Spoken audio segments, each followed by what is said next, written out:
From religion to wrestling, gumbo to grits, politics to poetry, and all things Southern in between, this is Take on the South. Produced by the Institute for Southern Studies and hosted by the College of Arts and Sciences at the University of South Carolina, Take on the South examines the highs and lows of the American South, examines the truths and fictions of the country's most distinctive region, and picks the brains of some of its most accomplished students. To understand the South, you need to take it on, and that's what we'll be doing. Join us as we take on the South.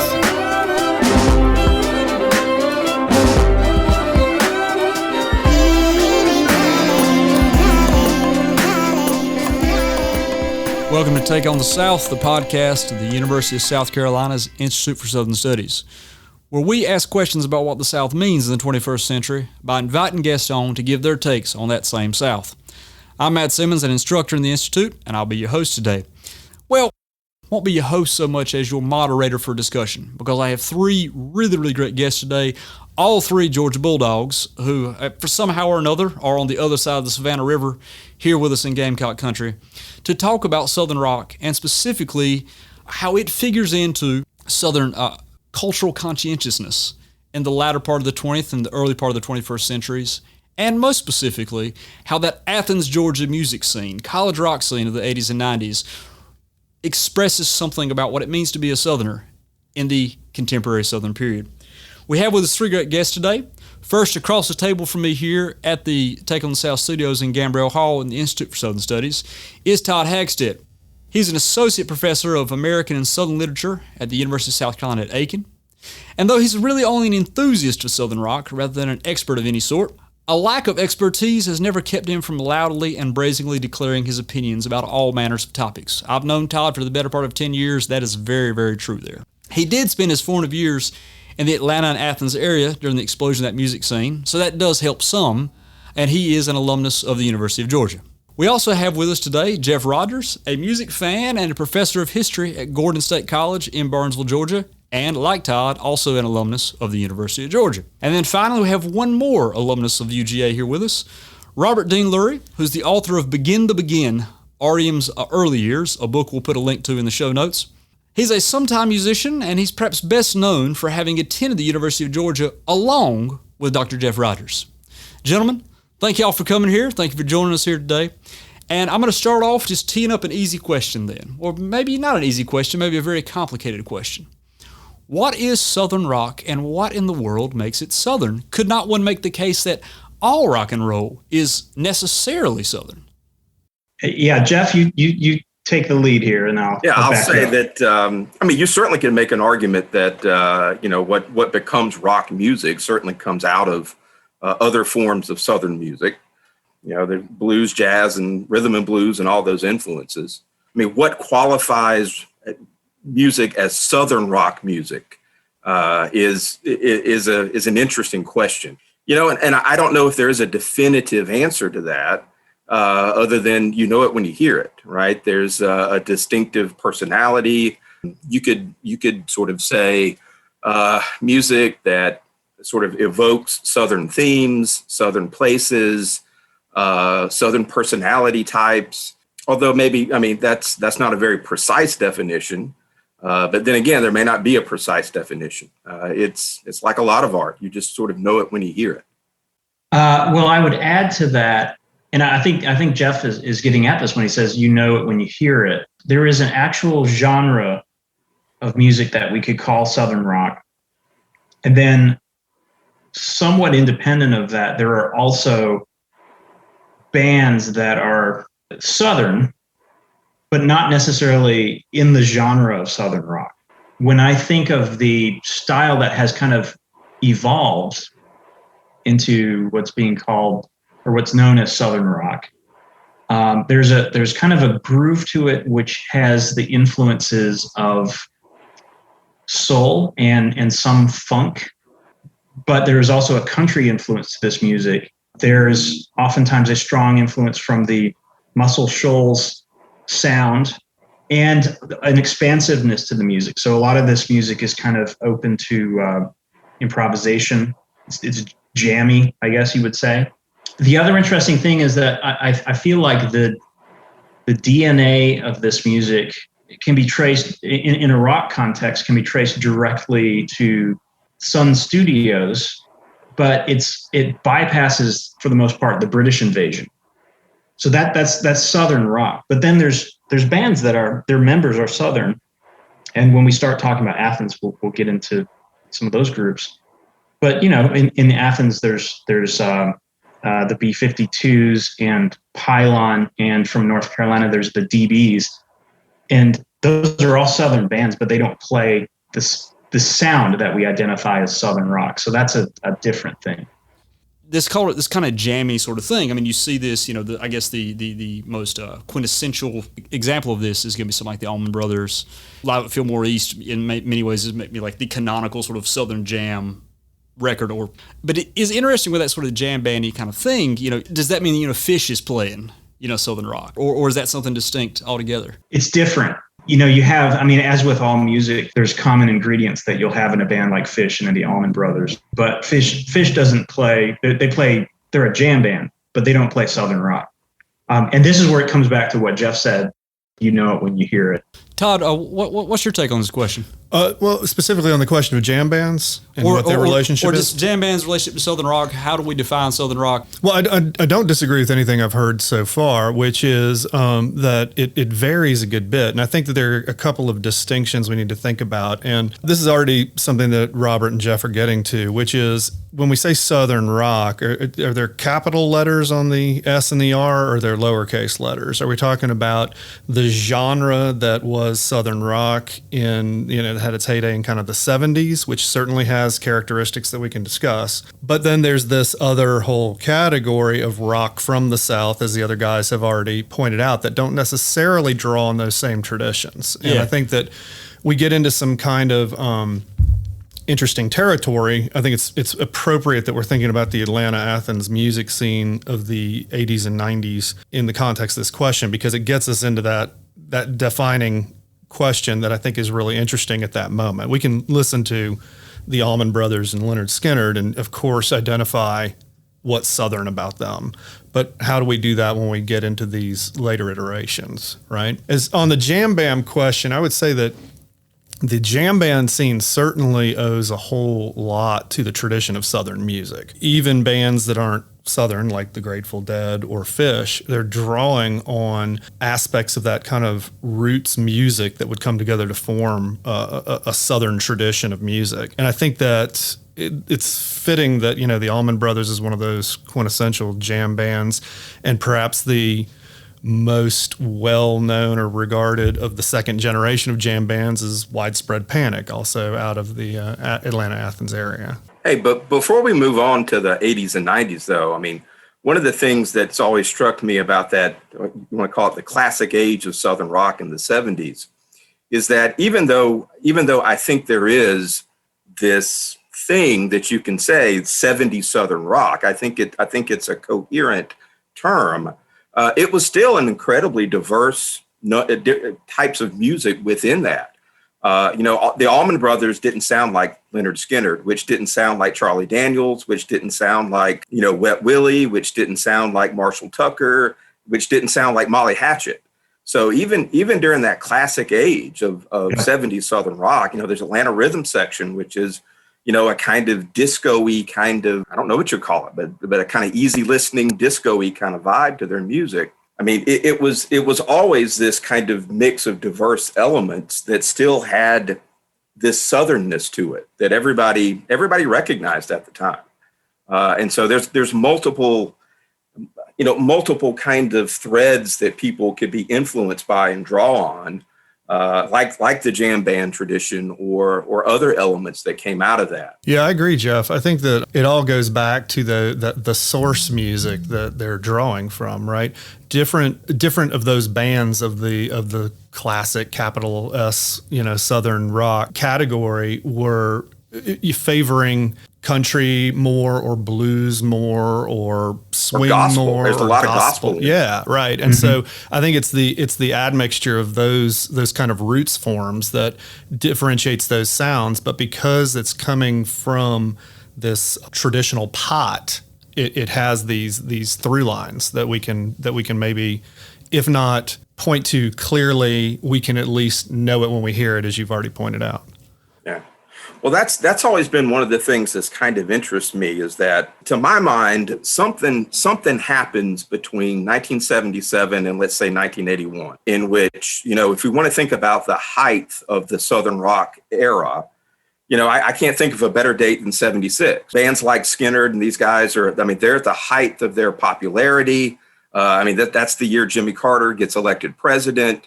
There's this kind of ascendant Southern Sunbelt kind of vibe going on. And then by the time you get to the 80s, I remember as a young preteen who was just getting interested in music, that even then, even at the age of 12, I kind of had a feeling that something had come and gone by the time I was starting to get interested in music, and that, popular music had changed. Even as early as 88-1. Is that MTV? What is doing that? And so, to me, in my perception is that, like during the 80s, there was this lull in Southern rock. It had kind of, as a genre, it had felt like it had come and gone.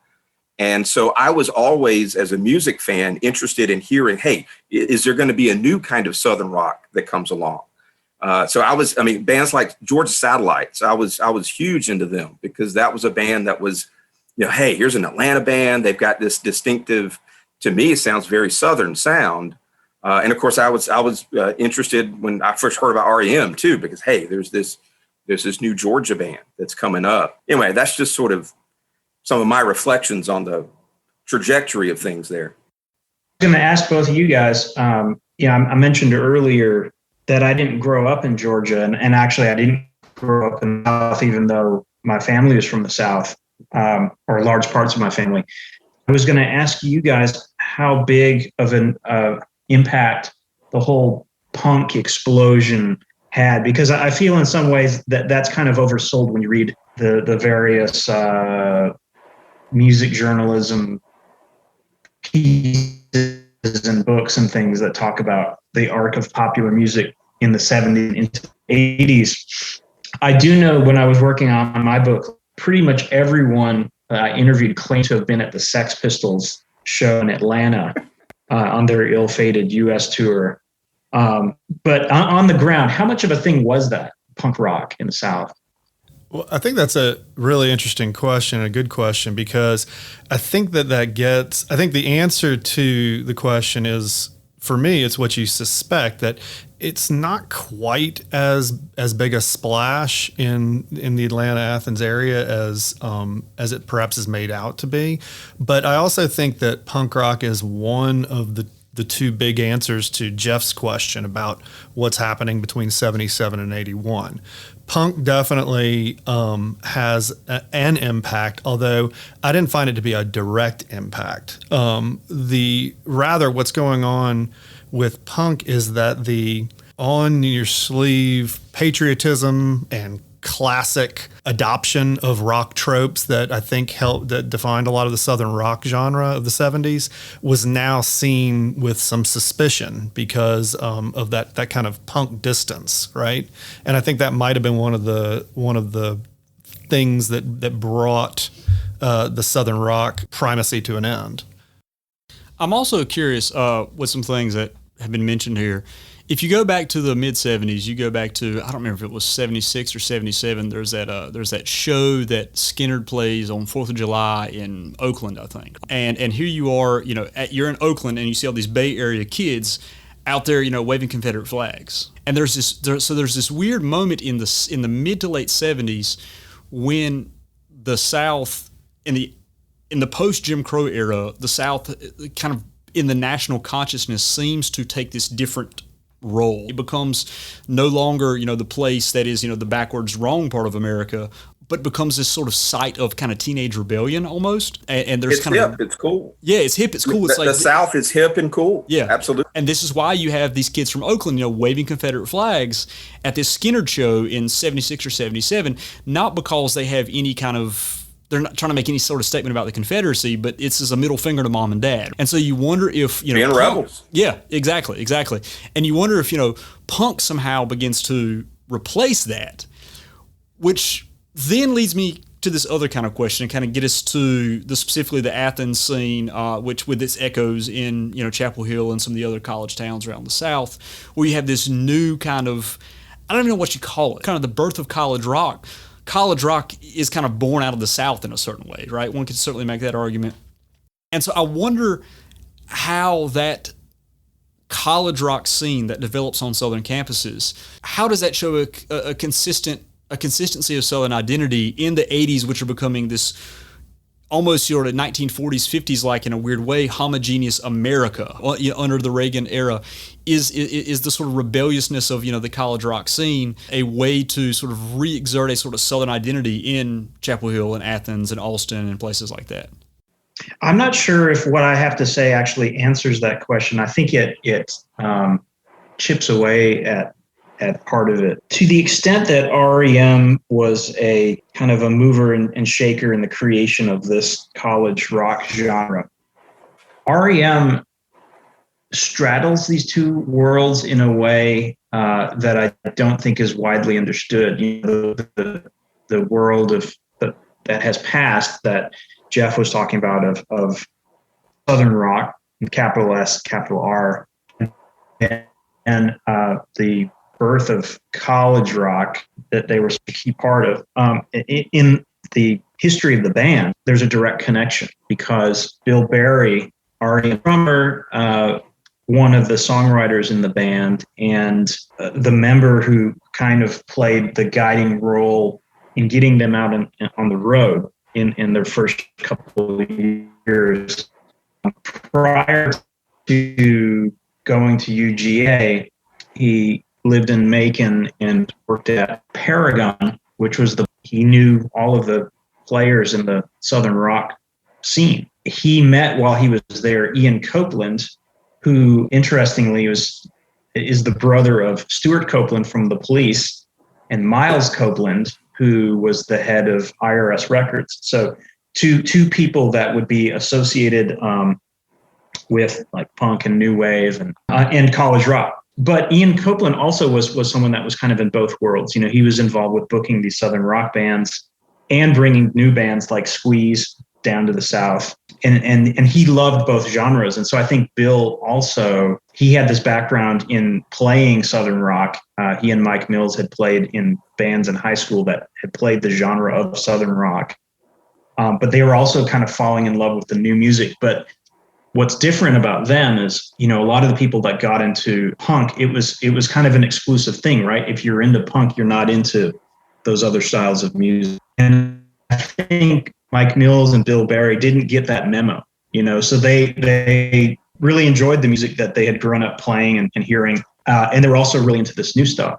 I think the other thing is that I don't know if anyone in REM ever said this explicitly, but I think it was not lost on Bill Berry that the Allman Brothers chose to make Macon their headquarters. I'm sure they spent a lot of time out in California, and Greg Allman may have lived out there with Cher or something like that. But they remained in Macon. And this was something that was very notable about REM when they started to take off, because the B-52s had immediately flown the coop and gone to New York. Pylon, although they'd stayed in Athens, they got out there to play in New York as quickly as they could. And REM avoided playing in New York for a while. And they never, well, I shouldn't say never, but during that first decade when they were with IRS Records, they remained an Athens, Georgia band. The other thing, and I know this is a very long-winded thing that doesn't even answer all the things about your question. The other thing I wanted to say is that although REM, in terms of the music they were playing, when you look at their debut album, Murmur, and their EP, is probably more in the camp of what you've been talking about. All right, so here's the little twist around on that. So stylistically, they had perhaps more in common with the punk and new wave bands than the Southern rock bands. However, the way they chose to play that music, which was very organic, they didn't seem to use any kind of guitar effects that had emerged since say 1968, at least on their early few albums. And the production on their albums have kind of the shrill and caustic sound of some of those punk and new wave. It had a more there was space and breathing room on those first couple of records, perhaps because of the production of Mitch Easter in North Carolina and Don Dixon. People that were into Southern rock they didn't really jam, but they're good songs. I sing with a twang sometimes, and it was very organic sounding. But then also like the new wave and the punk people could also be into that. And so that's like the bridge, I think, between the two. That actually leads me to some thinking about some a couple things here that goes back to some distinctions that Todd and Jeff were both making a bit earlier. And so we'll keep sticking particularly to REM, the most famous group to come out of the town that was so formative for all three of y'all. Todd made this distinction a while ago between Southern rock, capital S, capital R, Allman Brothers, Skinner, that kind of, as Jeff said, this kind of classic mid-70s sort of aesthetic. And we know what that sounds like. When someone says Southern rock, these are things that typically come to mind. But Todd said there's that, and then there's little s, little r, Southern rock. And it sounded like, without maybe intending to, that's something that Jeff was initially defining when he said it's a thing that tells Southern people telling Southern stories using varieties of Southern art forms and traditions that are there. And the things Rob was just saying shows, at least musically, how REM was using some of those traditional Southern art forms to create their music. So I presume y'all would say that REM are Southern rock, little s, little r, if not big S, big R. How so? How are the stories they're telling Southern stories? Well, I think that REM is an interesting band to consider in that light because, and I think Robert might back me up on this, they've had quite a journey over the course of their discography. And Robert, would you agree with that? Absolutely. Yeah, okay. I think that when we think about REM as a Southern rock artist, in the most expansive version of that term, I think about them in terms of more of their earlier albums, their IRS days, where I think that particularly on records like Reckoning and Fables of the Reconstruction, they are looking at Southern themes. They're having Southern settings. This is when, Michael Stipe's lyrics are becoming more coherent. I wouldn't go all the way towards total coherence, but you can begin to get snippets out of them. The other thing, though, about REM in this time is not so much that the music they were producing fit neatly into a pre-existing container that we would define as Southern, but that REM became the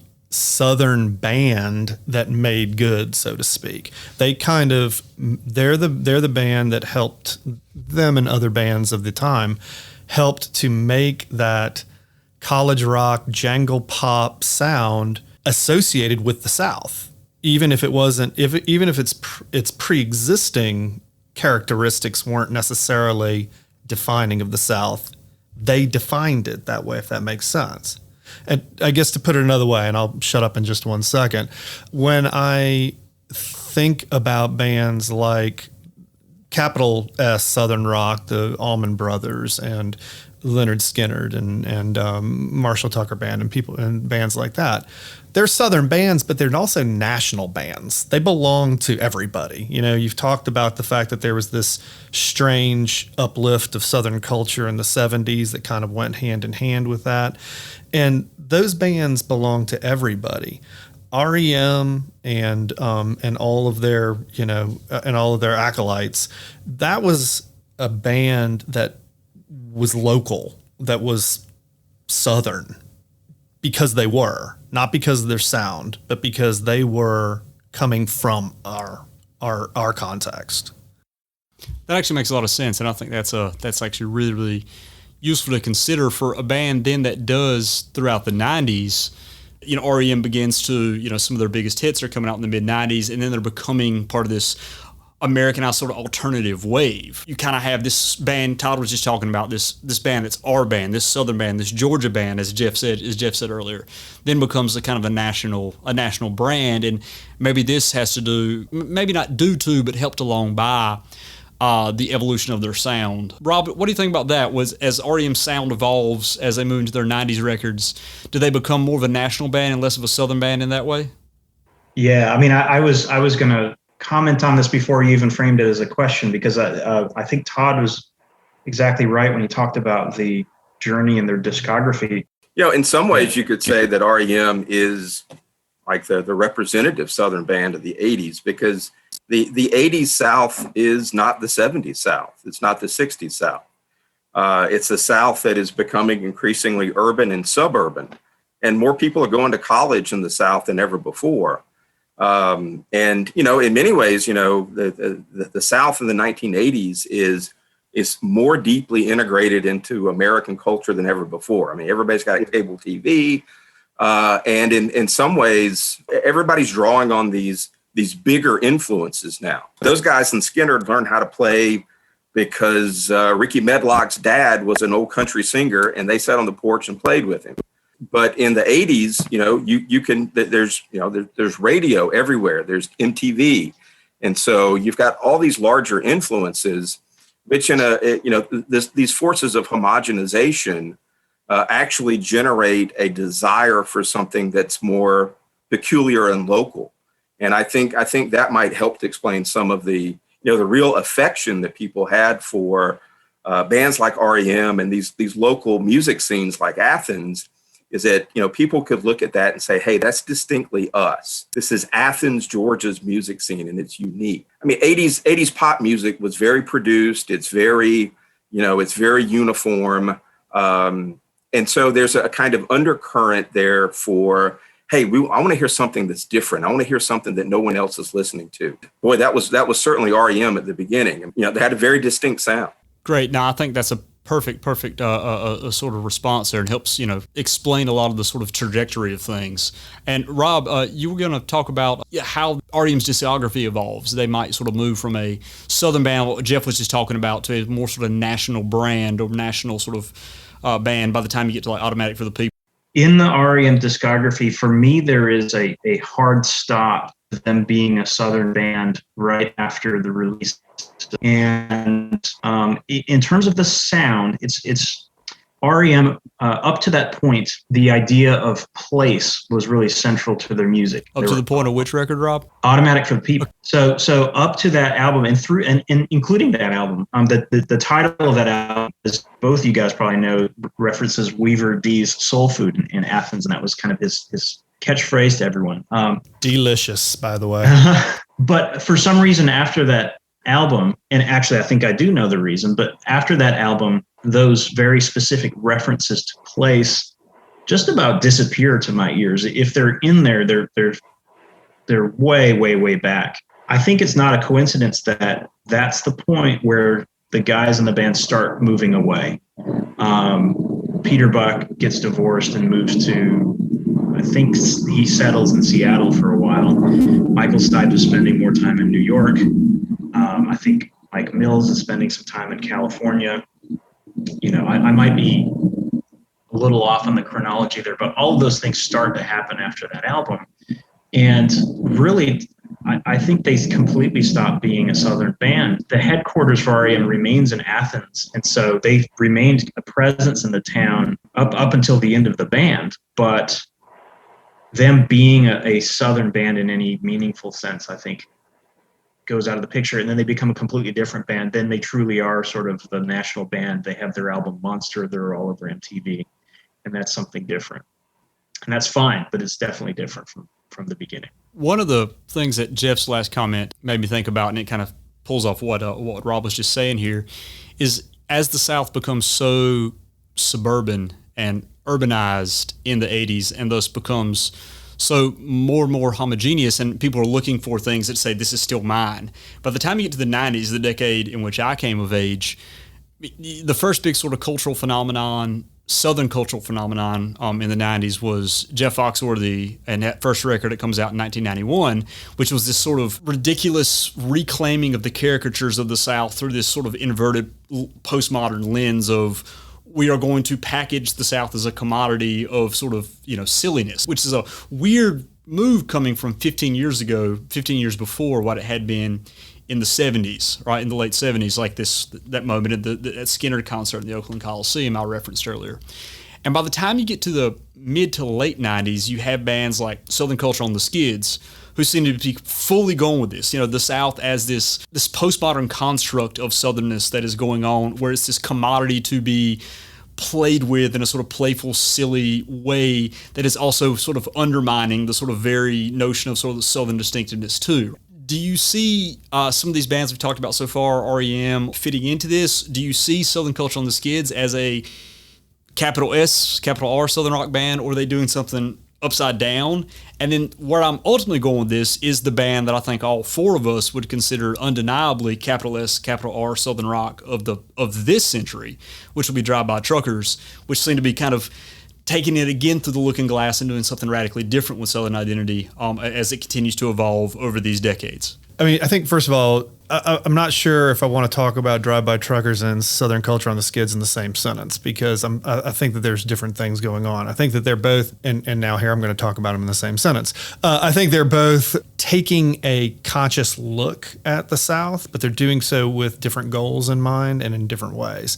I think Southern Culture on the Skids is kind of, as you were defining them, they're taking this very conscious self-effacing almost parodic look at the South, turning it into a kind of party or something like that. If those of y'all listening don't know Southern Culture on the Skids, their sort of most notorious part of them is the fact they will throw fried chicken from the stage out into the crowd during their shows, which is honestly a blast, but that's the kind of parodic sort of sense that Todd's getting at there. Yeah, and so it's all fun, it's all exaggeration, it is and really good music too. I think fun music, but when I think about the Drive-By Truckers, I think we all first became aware of them from their big album, Southern Rock Opera, which is looking at the South, but it's doing so in a very introspective and I would say nuanced kind of way, and really trying to suss something out about what Southern means in a kind of rapidly modernizing context. And so I think both bands are interesting, but for different reasons, if that makes sense. No, it really does. And they're a fascinating band to me because the trajectory of the way in which they critically sort of try to suss out what the South means, as you said, that really changes over the last 20 years since that record came out in 2001, I think, right? Because on that record, there's a track on side one, I think maybe the last track on side one, which is The Duality of the Southern Thing, which includes the line, Robert E. Lee, Martin Luther King, The Duality of the Southern Thing. And then last year they put out a record that the cover art features a face statue on Monument Avenue in Richmond with BLM, spray painted on the side. The trajectory of their move and how they understand what it means to be Southern, in some ways, almost kind of fits the way in which many progressive Southerners, Patterson Hood, at least, one of the main songwriters there is, defiantly progressive in things that he says. How many progressive Southerners have this sort of move where they're going to hold on to the South. They're going to say, no, I get to be a Southerner too, in some interesting ways. I'm still going to tell Southern stories, but I'm not going to tell them the way that you perhaps think that Southerners should, because I get to be a Southerner too. I, as a progressive Southerner, get to be a Southerner too. Which then brings us to today and what Southern rock is in 2021. Are there still, other than the aforementioned Drive-By Truckers, still Southern rock groups working? And what is their perspective on what it means to be Southern here in the third decade of the 21st century, especially after the last 5 to 6 years have seen such contentiousness over Southern memory and Southern symbology? How are Southern rock artists participating in that, if at all? Well, I'll jump in very quickly and then throw it to the other guys. just because I want to mention that I think that a handy kind of contemporary analog to that move that you're talking about with Patterson Hood's kind of progressive reevaluation of what Southernness is a band that I'm very fond of from your native state, Matt, called American Aquarium. I was wondering if someone was going to bring them up. They're fantastic. Yeah, fantastic band, and I think that especially in their more recent albums, their head guy and their main songwriter B.J. Barham has taken a very close examination of how an idea of South can be retained at the same time that negative aspects of the history of the South can be divorced from it. And I think that he's after the same kind of game as Patterson Hood there. Yeah, I think he's got one of his recent songs actually includes a line, "Sing your song, boy, and shut your mouth," and he says, "But I believe in a better South," something like that, right? That's it, exactly. Yeah. So there is that. But at the same time, I think it then becomes something where you have to ask, does being a Southern rocker in 2021 necessarily mean then being, a progressive, right? Is it even possible for people at this moment in time to put a sort of more traditional sort of vision of Southernness out there in Southern rock, or is that all gone to country music now? Well, I mean, I'm kind of struck by the idea of linking being a Southern band with, a particular political or ideological kind of perspective. Again, I hate to go back to the 70s, but, take a band like Lynyrd Skynyrd. This is a band that you would think of as this archetypal kind of conservative band, but, they played benefit concerts for Jimmy Carter. They wrote a song that lamented the loss of natural habitat and criticized urban sprawl. They wrote a song promoting gun control. But at the same time, I mean, I would imagine that those guys probably spent zero time at all thinking about whether they were conservatives or liberals or progressive or any of that stuff, because they had better stuff to do with their time. Yeah, I think it's a great point, Jeff. In a way, it's different. It's different now because, the linking of this Southern identity, I have to examine it in my music, and I have to be critical of it in a way that maybe those bands in the 70s didn't. They could certainly be positive about being Southern, or it's just where you come from and it's part of your expression. It wasn't, you didn't feel this need to be self-conscious about being Southern, which apparently these newer bands, I mean, there's a sense of, hey, this is something. It's kind of a burden as well as a blessing that I've got to explore in my music in a way that maybe earlier artists didn't quite feel the need to do that. And do you think that's part of again, going back to something we said at the very beginning of our conversation, in the mid to late 70s, Jim Crow was over and there was this reevaluation of the South as a constituent part of America that represented, this cool factor of America, right? Or maybe we're in a point since 2015 and the Charleston church murders, where suddenly Southern artists feel that there's this need to write an apologia for the South, or to say I'm not that kind of Southerner. Do you think that's kind of the thing that's going on here? Yeah, I mean, it's going to take another generation of historians, I think, with some perspective to kind of look back on all of this. But yeah, there seems to have been something that's happened in the way that people think about the South. Certainly since then. I mean, I keep going back to the 70s because I've been reading a lot about Jimmy Carter. I've gotten interested in Jimmy Carter, and the way that he was perceived during that 76 campaign, being a Southerner was a good thing, right? It represented a kind of wholesomeness, a kind of blue collar honesty, and all of those attributes that people today want to be kind of critical about the South, an evangelical Christian. Those were perceived as kind of good, especially in contrast to, what Americans had at least felt like they had experienced in the 60s and, with Nixon and all of that. The South was fresh. It was new. It was a sense of earthiness and groundedness that people were hungry for. And something has definitely happened since then that people even Southerners aren't perceiving themselves exactly that way anymore. Not to get too academic or negative in this conversation, but it's a thing that in the literary studies we call othering. in my opinion, is what's going on, which is where you identify somebody who can take on all of the negative aspects that you see in yourself, and you can thereby put them away from yourself. And the South has become that, always has been to a little bit of an extent, but especially in recent years, the South has become a locus for all of those negative historical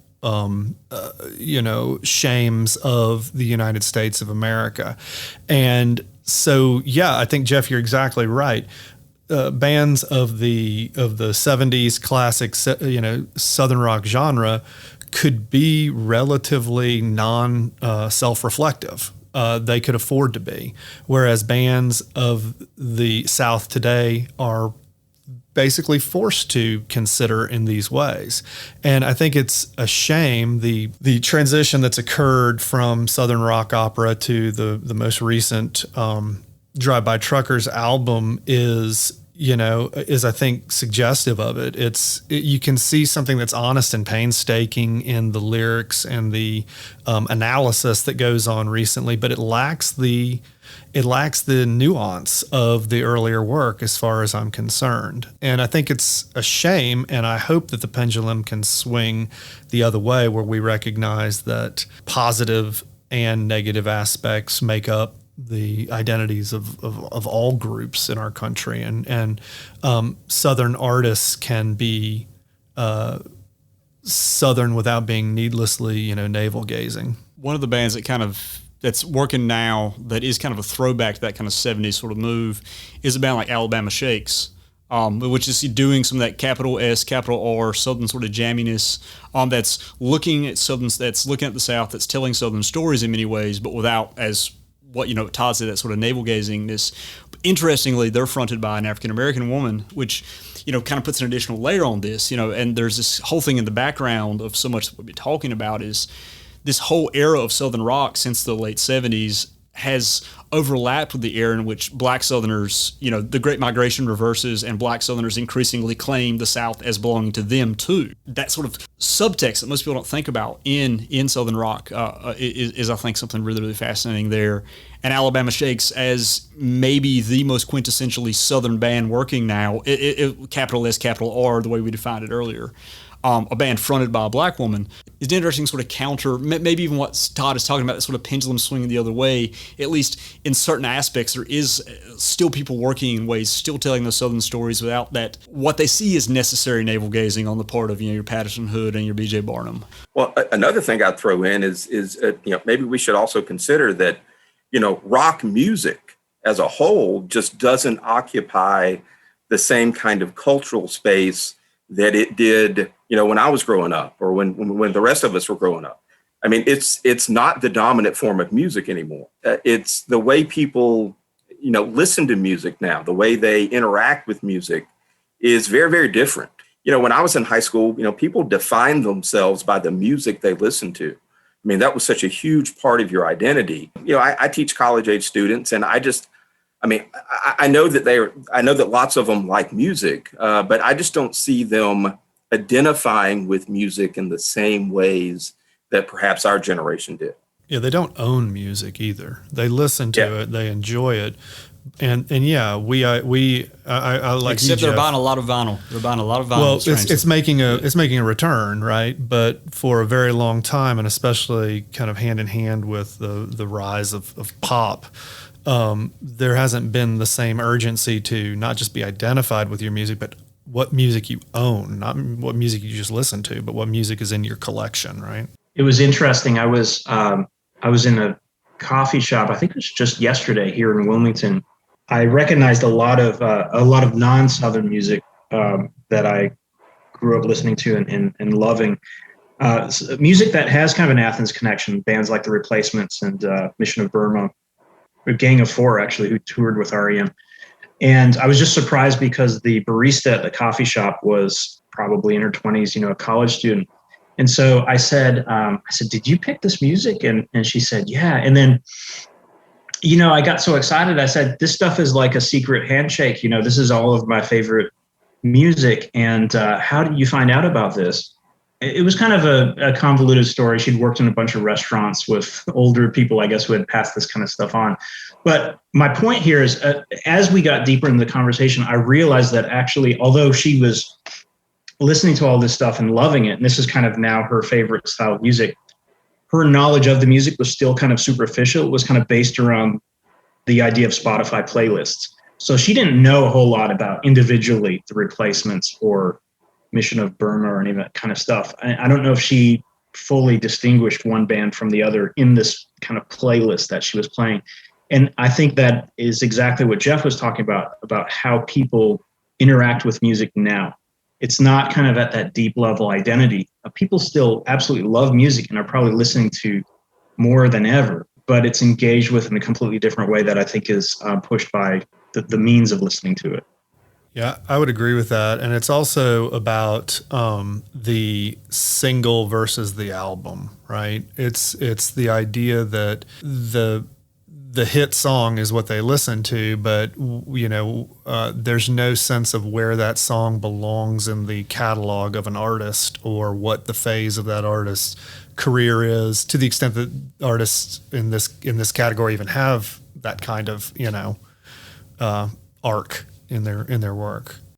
That's really interesting. As we draw to a close here this afternoon, it's fascinating that we're talking about albums and streaming and singles and return to a sort of pre-Beatles world and all of that, and thinking back to some things we said earlier in the conversation about bands being Southern because they seem to be rooted in a particular place, a particular locale, to have ownership of that place.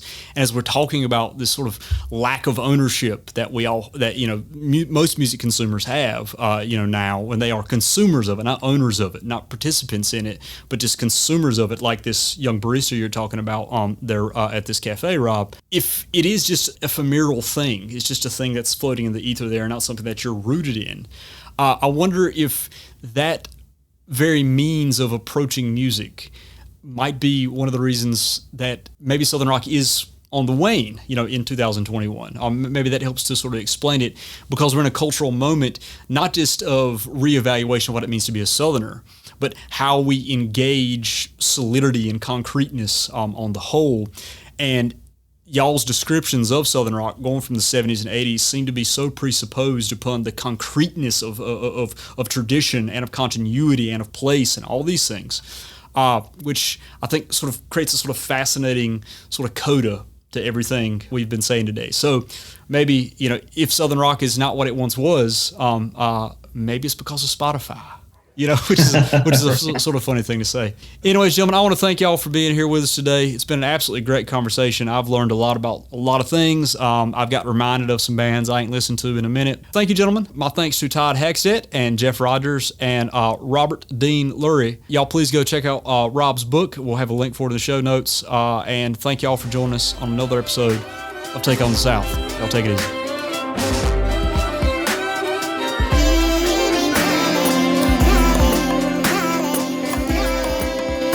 That was our Take on the South. Let us know yours. Find us on Facebook, Twitter, and Instagram at U of SC South. Take on the South is produced by Matt Simmons of the Institute for Southern Studies. Special thanks to Professor Dave Garner of the University of South Carolina School of Music for composing our music. Tune in next time for another Take on the South.